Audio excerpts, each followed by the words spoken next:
아멘. 전에 어느 분이 저한테 이런 말을 했습니다. 목사님, 기독교는 교파도 많고 이단도 많고 신앙 색깔도 다양하고 목사님도 제각각인데 그래서 어느 교회가 안전한지 좋은 교회인지 좋은 목사님인지 구별하기가 참 어렵습니다. 그거 구별하는 방법 있으면 좀 가르쳐 주세요. 그러는 거예요. 제가 기준이 있습니다. 중요한 기준이 3가지인데 성경에 분명히 나와 있지요. 그랬더니 그 성경이 어디예요? 그러는 거예요. 그래서 제가 로마서 8장을 펴놓고 하나하나 가르쳐 드린 적이 있습니다.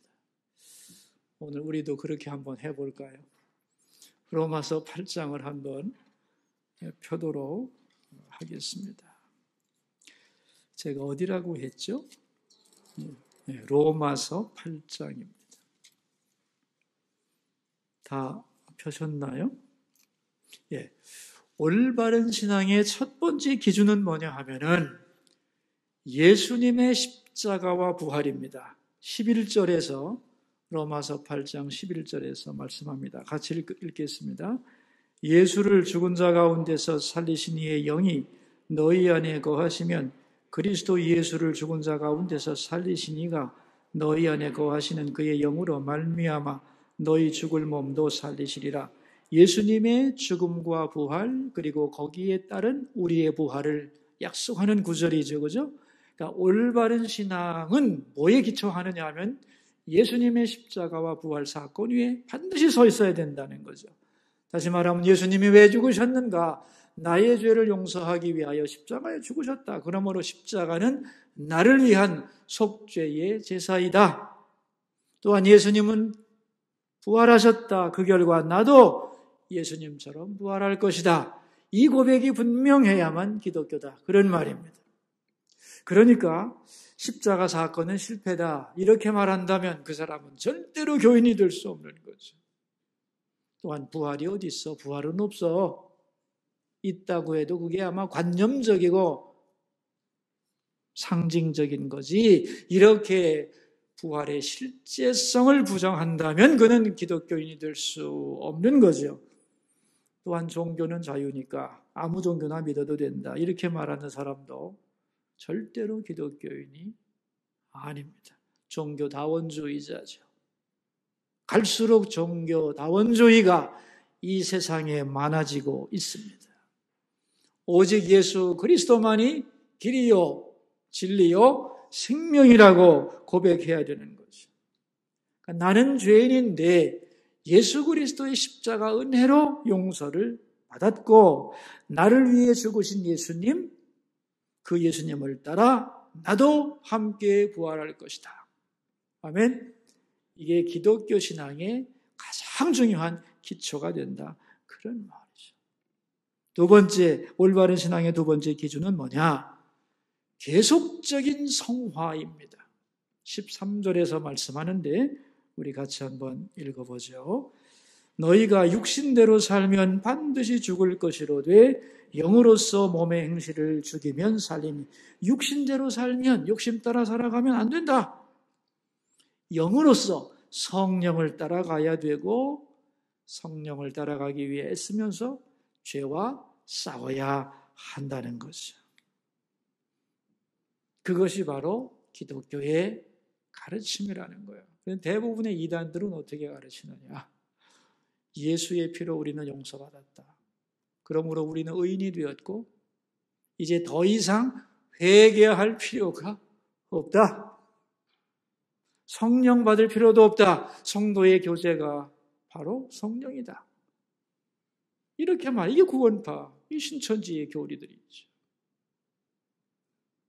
더 이상 회개할 게 없다고 하는 것에서 굉장한 자유를 준다고 생각하는데 아닙니다, 여러분. 물론 우리는 의롭다 함을 입었죠. 십자가의 은혜로. 그래서 법적으로는 죄와 결별을 했습니다. 그러나 우리의 몸은 죄 가운데 있는 거예요. 그래서 오늘도 유혹받고 있고 시험 들 수 있는 거죠. 넘어지기도 하는 거죠. 그러므로 날마다 죄와 싸우며 나가야 한다는 것이죠. 거룩하기 위해서 싸워야 하고 성령을 따라가기 위해 몸부림을 치는 수고가 필요한데 이것을 성화의 과정이라고 하는 거예요. 이 성화의 과정을 반드시 인정해야만 하는 게 그게 신앙의 중요한 요소가 되는 겁니다. 요즘에는 너무나 많은 사람들이 입으로만 신앙을 고백하고 내 구원이 완성되었다고 말하면서 아무 행위도 하지 않아요. 자기 마음대로 살아간다는 말이죠. 이것을 전문 용어로 무율법주의 그렇게 말합니다. 아무것도 자기를 통제하는 게 없어요.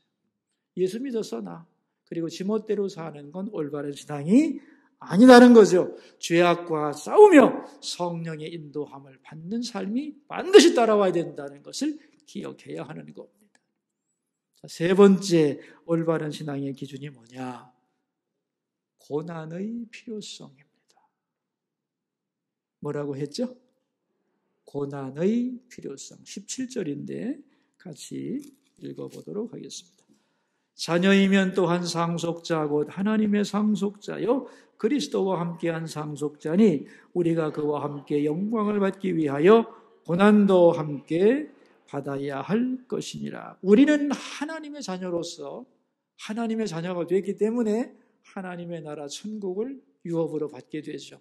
엄청난 영광을 누리게 되어 있습니다. 그러나 동시에 고난도 받아야 하는 거예요.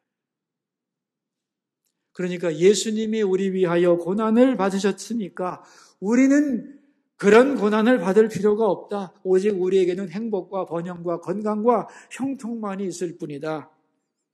고통과 수고, 헌신과 인내, 핍박과 순교 이런 것들은 있어서는 안 된다라고 주장하는 소위 형통의 복음, 번영의 신앙은 온전한 기독교의 가르침이 아니다 하는 거예요. 자, 이것을 요약하자면 예수님의 십자가와 부활을 확실히 믿어야 하고 영으로 몸의 행실을 죽이는 성화의 노력을 지속해야 하고 천국을 위하여 감당해야 할 고난이 있다는 것. 이걸 기억하면서 믿음과 행위, 신앙과 양심의 균형을 잡는 것이 올바른 신학이고 그리고 그렇게 선포하는 게 좋은 교회고 그렇게 말씀을 전하는 것이 올바른 목사님이 해야 될 일입니다. 그런 얘기를 해준 적이 있습니다. 자, 여러분, 그럼 제가 질문 하나 할게요. 이 세 가지 기독교 신앙의 중요한 기초 중에 가장 중요한 게 뭘까요? 십자가와 부활, 계속적인 성화, 고난의 필요성. 셋 중에 어느 것이 가장 중요해요? 십자가와 부활이죠. 당연하죠. 이 기초가 가장 중요한 거죠. 그렇다면 이 십자가와 부활은 항상 같이 가는 한 세트인데 둘 중에서 더 중요한 걸 고르라면 뭘까요? 십자가와 부활 중에서. 자, 다시 한번 물어볼까요? 십자가와 부활 중에서 더 중요한 게 뭘까요? 부활이죠. 오늘이 부활절인데 왜 그런 질문을 하겠어요? 부활이 중요한 거예요. 왜냐하면 부활이 없으면 십자가는 실패로 끝나는 거예요. 부활이 있기에 십자가가 의미를 가지게 되는 거다. 그런 말이에요. 어떻게 부활이 있지? 십자가의 죽음 때문이야. 왜 십자가에 죽게 되었지? 그분이 누구지? 왜 사람 되어 오셨지? 이렇게 역으로 나가는 거죠. 다시 말하면 부활이 있기에 다른 모든 것들이 의미를 갖게 되고 그것을 조명할 이유가 생겨나게 되는 거다. 그런 말입니다. 그러니까 기독교 신앙의 가장 중요한 기초가 뭐냐? 부활이다 하는 거예요. 그래서 초대 교회에서 선포했던 선교의 주제가 뭐냐? 예수님이 부활하셨다예요. 이게 초대교회가 세상을 향해 외쳤던 단 한마디 말이었습니다. 예수님은 부활했습니다. 십자가에 죽으신 그분을 믿으면 여러분도 구원받습니다. 여러분도 부활합니다. 이것이 기독교의 가르침이었던 거예요. 이 부활의 확실성을 믿고 고백하며 그 신앙에 붙들려 살았던 사람들을 가리켜 그리스도인이라고 부르는 거고, 그들의 공동체를 가리켜 교회라고 불렀던 거예요. 그러므로 부활은 복음의 주제이며 더 나아가서 모든 크리스찬의 인생관의 기초가 되는 겁니다. 그리스도인의 인생관, 한마디로 말하면 부활입니다. 부활 신앙 위에 우리의 인생관을 세워야 하는 것이에요. 오늘 본문은 부활에 대하여 최종적인 답변을 주는 내용인데 세 가지를 말씀합니다. 부활이 왜 우리에게 필요한가? 두 번째는 부활은 어떤 방법으로 이루어지는가? 그리고 그 시점은 언제인가? 즉 부활의 이유, 부활의 방법, 부활의 시간에 대한 말씀을 해주고 있습니다. 자, 우리 본문 고린도전서 15장으로 돌아와서 이제 살펴보도록 하죠. 부활이 필요한 이유가 뭐냐? 50절인데 우리 같이 한번 읽겠습니다. 형제들아, 내가 이것을 말하노니 혈과 육은 하나님 나라를 이어받을 수 없고 또한 썩는 것은 썩지 아니하는 것을 유업으로 받지 못하느니라 그랬어요. 혈과 육이라고 하는 것은 우리의 몸, 우리가 지금 만지고 가지고 있는 몸, 이 육체를 가리켜 혈과 육이라고 하는 거죠. 그런데 이 우리 몸이라고 하는 것은 이 땅에 사는 동안 여기에 최적화되어 있는 몸이잖아요. 그죠? 이 땅을 살려면 지금 우리의 몸을 가져야만 하는 거예요. 그러니까 이 몸을 가지고는 하나님 나라에 들어갈 수가 없는 것이죠. 하나님 나라는 이 세상이 아니잖아요. 영원한 나라이고 거룩한 나라잖아요. 거기에 맞는 몸이 필요한 거예요. 그래서 부활의 몸을 주신다. 더 정확하게 말하면 사실 이 땅에 살아가는 것 같아도 환경에 따라서 몸이 달라져야 돼요.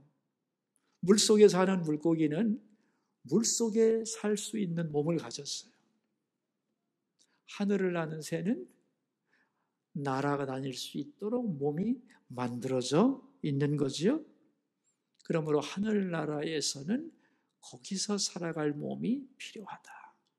그래서 혈과 육으로는 하늘나라를 이어받을 수 없기 때문에 또한 썩는 것은 썩지 아니하는 것을 유업으로 받지 못한다. 우리 육체는 썩을 수밖에 없는데 하나님 나라는 썩을 수 없는 영원한 나라잖아요. 그래서 이 몸 가지고는 못 가니까 부활의 몸을 주신다는 거예요. 자, 그렇다면 이 부활의 몸은 어떤 성격을 가지고 있느냐? 우리 지금 이 몸과는 차원이 다른 몸이겠죠. 월등한 몸이겠죠. 이걸 두 가지로 표현합니다. 썩지 않을 몸, 죽지 않을 몸이에요. 아름답고 높은 수준의 새로운 몸입니다. 예수님이 부활하신 후에 그 부활의 모습이 어떤 것인지를 잠깐 보여주셨잖아요. 그죠? 제자들에게 나타나서 대화를 하시고 격려해 주시고 함께 음식을 잡수시기도 하시고 그리고 시공간을 초월하여 앞에 나타나시기도 하고 분명히 안 계셨는데 다 들으셨고 그러한 초월적인 몸을 가지고 계신 것을 예수님은 우리에게 보여주셨어요. 그래서 종교개혁자 칼빈은 이렇게 말을 했습니다.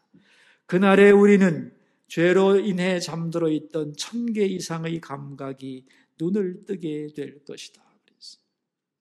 죄로 인하여 제약되어 있던 몸이 아닌 부활의 몸은 이 몸하고는 비교할 수 없다는 거예요. 지금 우리 몸은 감각이 몇 개냐? 5개예요.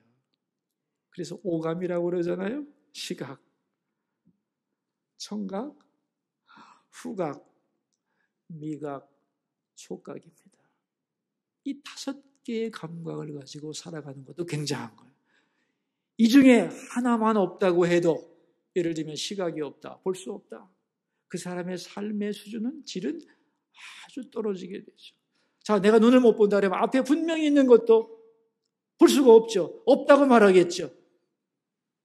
그러나 하나의 감각이 더 생겨나면 지금 절대로 있지 않다고 말하는 비현실적이라고 말하는 것도 분명한 현실로 느낄 수가 있겠죠. 지금 우리의 눈으로는 하나님을 볼 수 없죠. 그러나 신령한 새로운 눈이 열리면 하나님을 뵙게 되는 거죠. 이 감각 하나가 열리는 것은 새로운 차원의 삶을 의미하는 거죠. 그래서 칼빈은 이런 말을 했습니다. 부활의 영광스러운 몸에 비하면 지금 우리의 육체는 곤충의 수준에도 미치지 못한다. 지금 이 육체를 넘어서는 아주 놀라운 부활의 몸을 하나님은 그 나라와 함께 우리에게 선물로 주신다는 거예요. 자, 두 번째, 그렇다면 언제 부활하느냐 하는 거예요. 51절인데 같이 읽겠습니다. 보라, 내가 너에게 비밀을 말하노니 우리가 다 잠잘 것이 아니요 마지막 나팔의 순식간에 호련히 다 변화되리니. 이 죽음과 부활에 대한 이야기는 사람들이 이해를 못해요. 그래서 오늘 51절에 보면 비밀을 말한다 그랬어요. 어떤 비밀이냐 이거요. 마지막 나팔에 그랬어요. 여러분, 마지막 나팔이 뭐냐? 예수님이 재림하시는 신호. 그걸 성경은 마지막 나팔이라고 합니다. 예수님이 재림하는 그때에 세상의 역사는 끝나고 역사의 목적인 구원이 완성됩니다. 그런데 그 완성되는 순간에 어떤 일이 일어나느냐 하면은 예수님 안에서 죽은 사람들이 깨어나서 부활의 새 몸을 입는다는 거예요.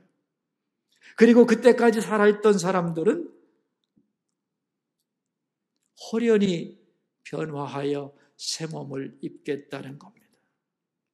지금 죽어있는 사람들은 어디에 가 있는 거냐 하면은 낙원에서 그들의 영혼이 주님 품 안에서 쉬고 있는 거예요.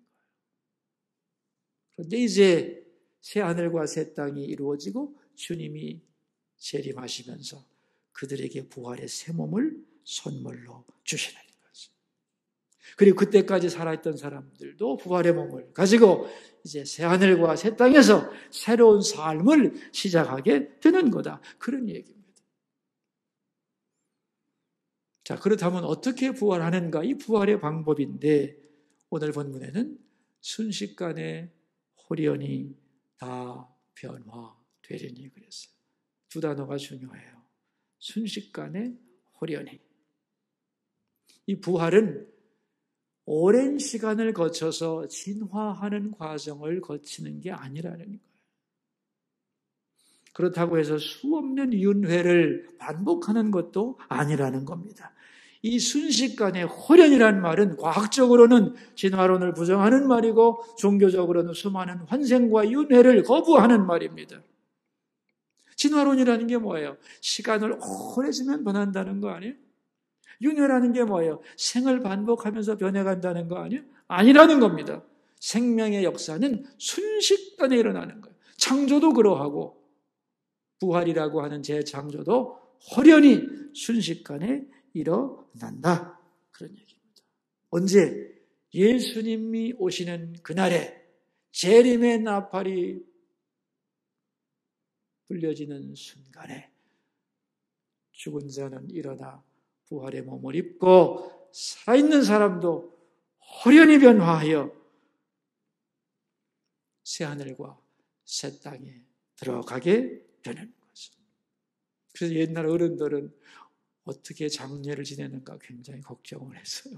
매장을 해야 부활할 수 있지 않나 그랬는데 매장을 하든 화장을 하든 짐승에게 먹혀 죽었든 포탄이 떨어져서 몸이 분해가 되어서 없어졌든 아무 상관없는 거죠. 예수님 오시는 그날에 하나님은 부활에 합당한 몸을 사랑하는 백성들에게 선물로 주시기 때문이다. 그런 얘기죠. 자, 그렇다면 이제 우리가 예수님의 부활을 기뻐하는 이유가 뭐냐 하는 거예요. 오늘 설교 제목인데 같이 한번 읽어봅시다. 우리도 부활하리라 그랬어요. 우리 52절을 읽어보면 이렇게 나오죠. 나팔 소리가 나매 죽은 자들이 썩지 아니할 것으로 다시 살아나고 우리도 변화되리라 그랬어요. 부활은 예수님의 개인적인 사건만이 아니죠. 우리도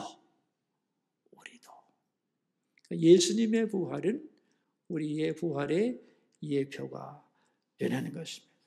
나의 부활을 약속하는 사건이기 때문에 예수님의 부활은 기쁜 것이라는 거예요. 그래서 예수님의 부활을 뭐라고 불렀느냐?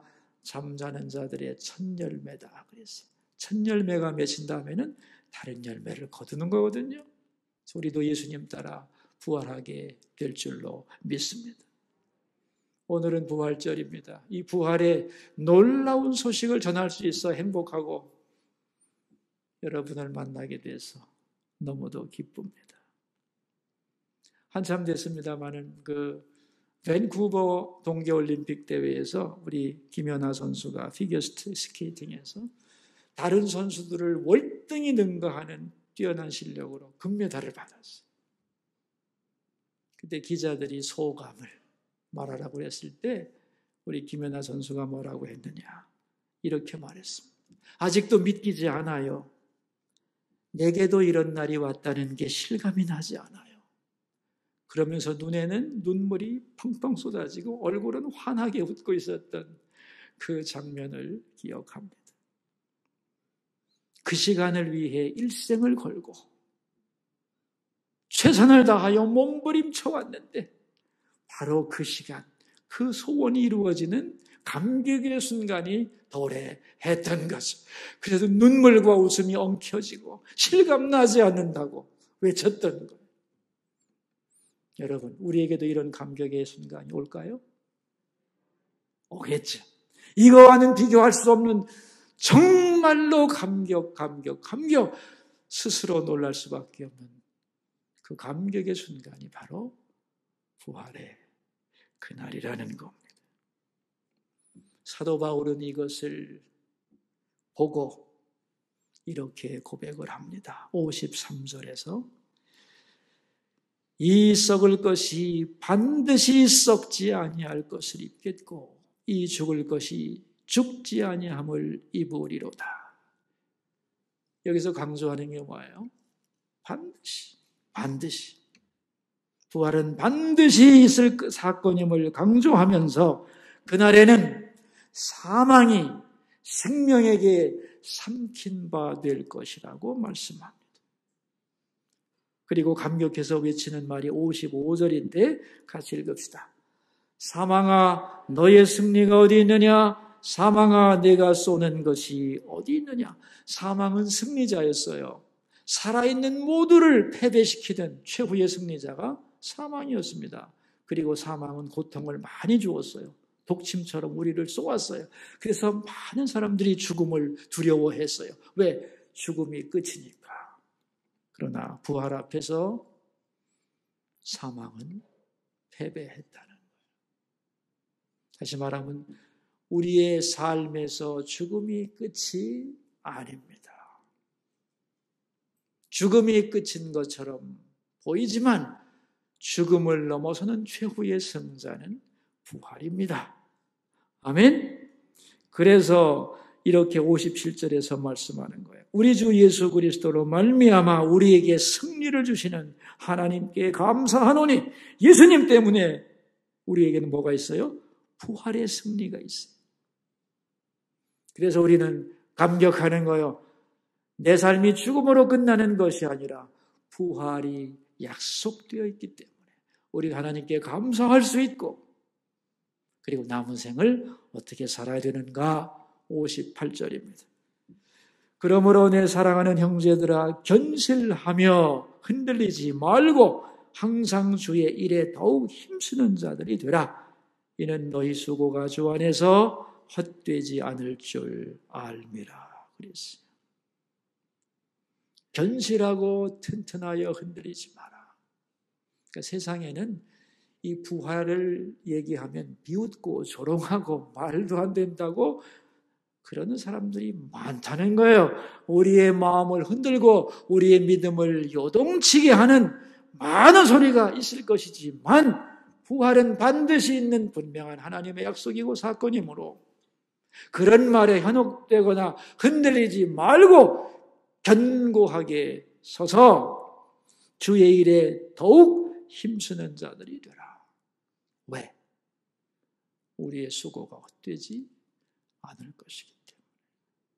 여러분, 부활이 없다면 우리의 모든 수고와 노력이 무슨 상관이 있겠어요? 다 끝나는 것인데. 많은 사람들은 부활 그러면 너무 허황되다. 내가 지금 내 코가 석자고 살기가 얼마나 어려운데 죽음 다음에 저 먼 부활을 얘기하는가.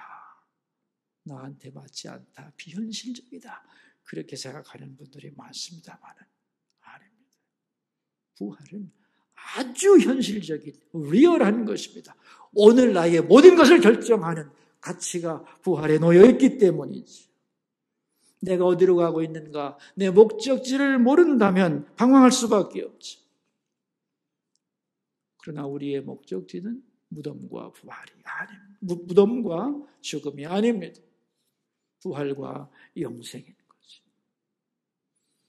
그것이 목적이기 때문에 오늘 나는 거기에 맞는 삶을 살아가야 하는 거지. 여러분, 우리가 왜 도덕적이 되어야 하고, 왜 선해야 하고, 왜 내가 손해보면서도 정직해야 되는가?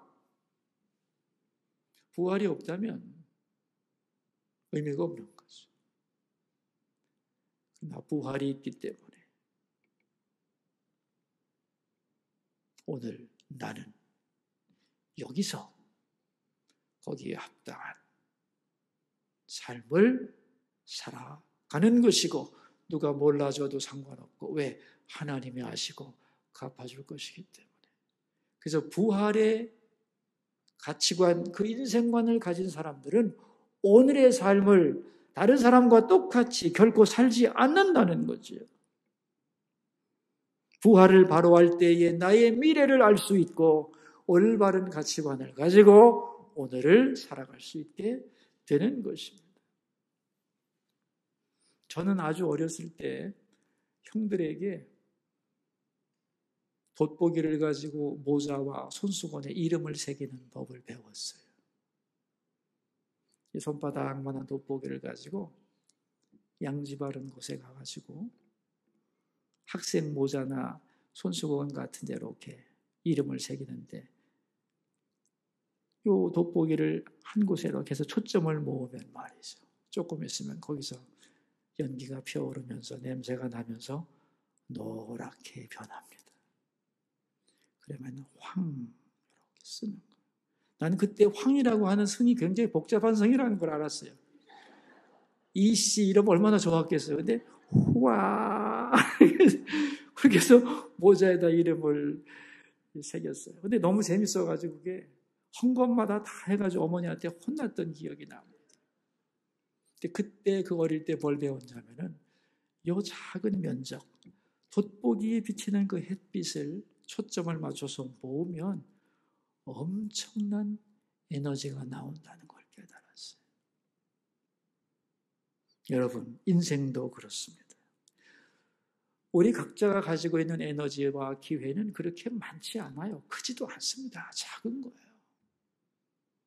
그것을 한 곳에 초점을 딱 모으면 대단한 파워가 나와요. 우리의 힘을 초점을 맞춰 집중하면 사실은 뭐든지 할 수 있어요.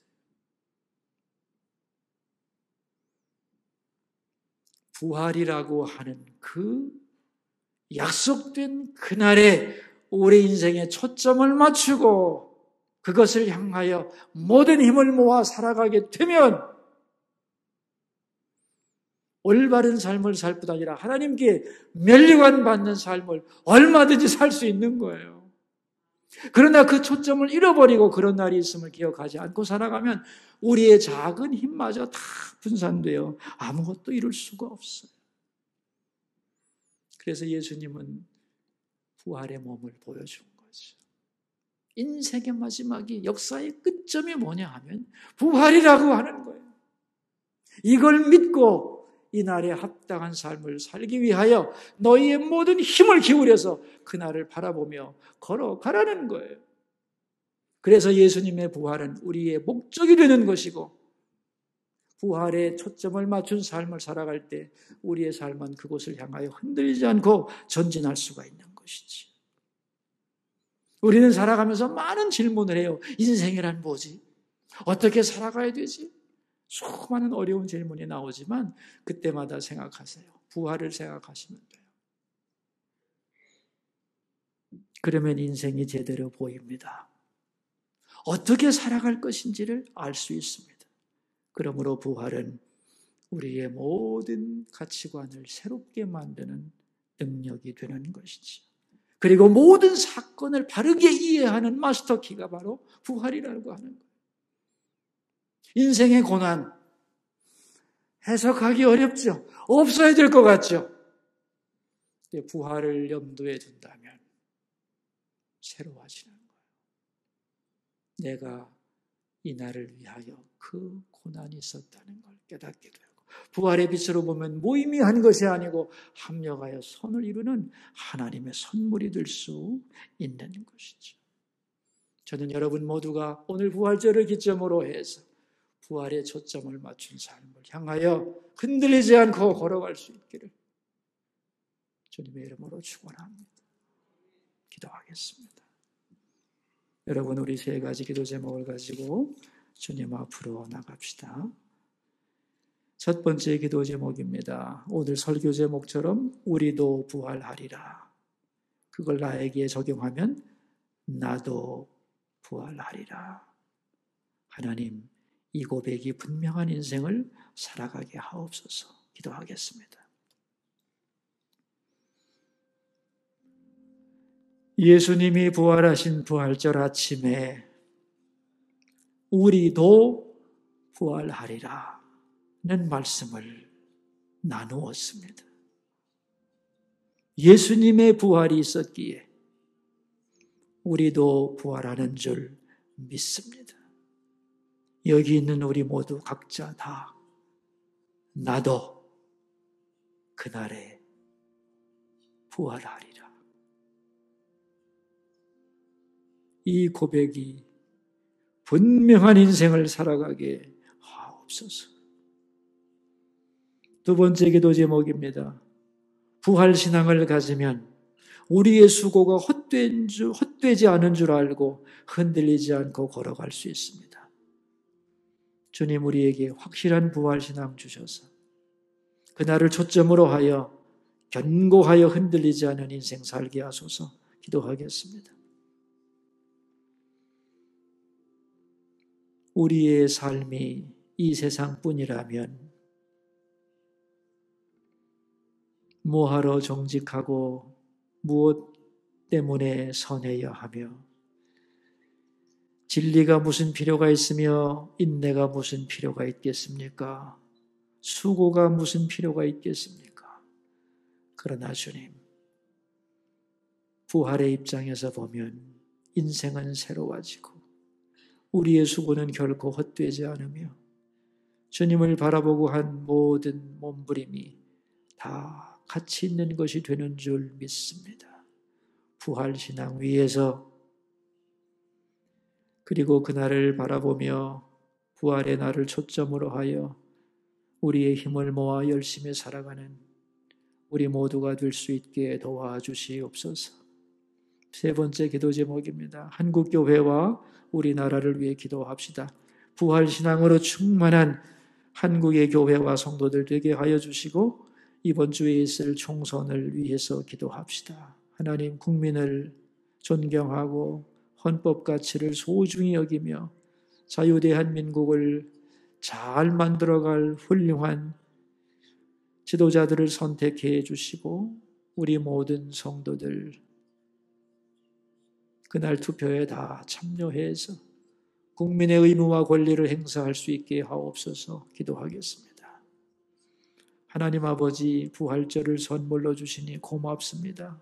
이 기쁜 부활 소식 만민에게 전파하는 부활 신앙의 사람으로 살게 하여 주시고, 또 나가서 이 나라의 지도자를 뽑는 총선이 하나님의 인도하심과 도우심 속에 꼭 필요한 사람들을 선택할 수 있게 하옵소서. 우리 모두 투표에 참여하여 국민의 권리와 의무를 수행하고 말로만 기도하는 데서 끝나지 않고 행동으로, 투표로 우리의 마음을, 기도를 표시할 수 있도록 도와주셔서 좋은 결과 있도록 역사하여 주옵소서.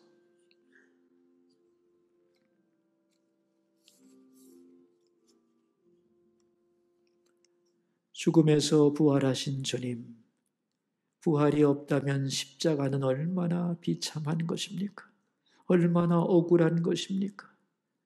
그러나 부활의 빛 가운데서 바라보면 십자가는 가장 지혜롭고 가장 성공적이고 가장 드라마틱하고 가장 완벽한 구원의 사건임을 고백합니다. 주님, 우리로 하여금 눈을 열어주셔서 부활의 관점에서 세상을 보게 하옵소서. 우리가 왜 태어났으며 어디로 가고 있는지, 우리의 목적지가 어딘지 모르는 사람들이 참으로 많습니다. 그러나 주님은 부활을 통하여 우리의 미래를 보여주셨습니다. 그리고 우리에게 약속하셨습니다. 너희도 부활하리라. 맞습니다, 주님. 나도 부활할 것입니다. 이것을 믿고 그날의 후회 없는 인생을 오늘 살아가게 하옵소서. 예수 그리스도의 이름으로 기도드립니다. 아멘.